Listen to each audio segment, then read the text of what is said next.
Welcome back to the Black and Gold Report. We're now joined by assistant men's basketball coach Drew Richards. Coach, welcome to the show. Thanks. Glad to be here. Well, the Braves are nearly intact this year, having lost just one senior off of last year's squad. You return all 5 starters and 11 other letter winners. How big of a factor will experience play into the success of this year's squad?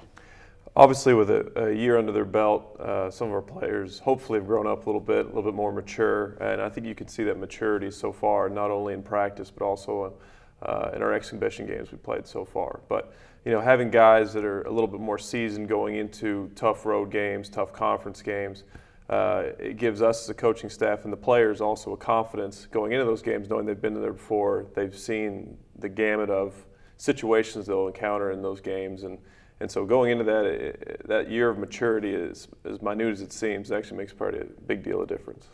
Well, you've had about 3 weeks of practice so far. What have the earlier how have the earlier practices gone, and what have been some of the things that have stood out to you?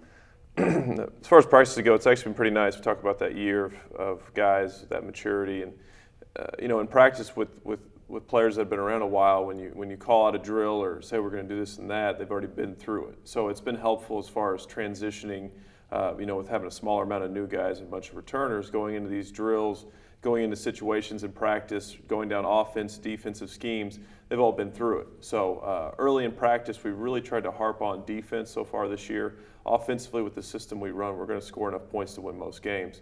But defensively, we've got to be able to sit down and guard and get a rebound and get multiple stops in a row during the game. So that was a big emphasis going into practice this year, and I think our guys have really taken hold of that. Once again, that maturity kicks in. They understand in order to be successful this year, there needs to be an emphasis on the defensive end, and our guys have done a good job with it so far.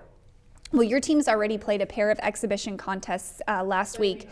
You dropped an 83-71 decision against the All-Army team on Fort Bragg on Tuesday, but rebounded in a big way with a 90-83 win over Athletes in Action on Thursday at home. You'll wrap up your exhibition slate on Friday against NCAA Division I foe UAB.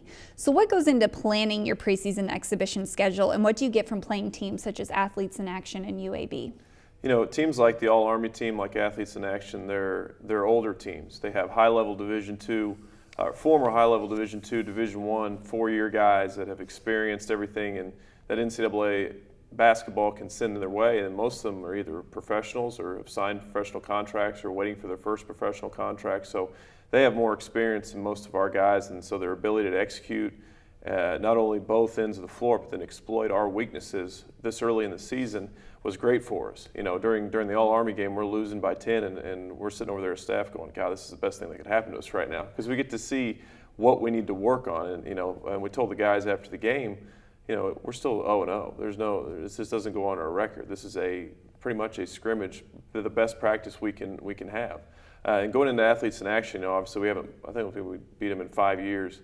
And going into there and having, the big man from Mercer took them to the NCAA tournament last year, starting at their 5. Our guys had their eyes open, but we were able to, especially in the second half, execute on offense and get defensive stops in a row, which led us to get that win. And I think we took a lot of the things that we struggled with in the All-Army exhibition, and we were able to apply it in that one day of practice and go able to execute those, especially in the second half, and that kind of led us to having some success. And I think that helped our guys realize that the stuff we work on in practice, how important it is, and how much it can be applied in the games, even if it's just a day in between them.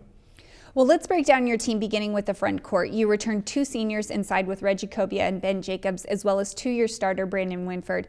Talk about the strengths you have inside, as well as some of the different lineup options you have in the front court. Well, Brandon Winford is very skilled. He was, I don't know if he was second or third in the Peach Belt in rebounding last year, but his skill level is out of this world. He can play multiple positions for us, the 3 and the 4, and even the 5 we really needed him to.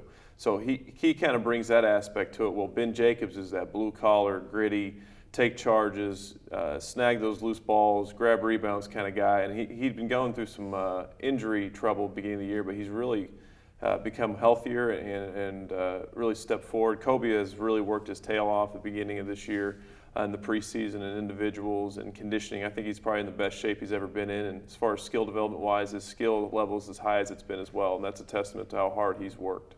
All right. Well, thank you so much for being on the show with us today. No problem. And thank you for watching this week's edition of the Black and Gold Report. Until next week, go Braves.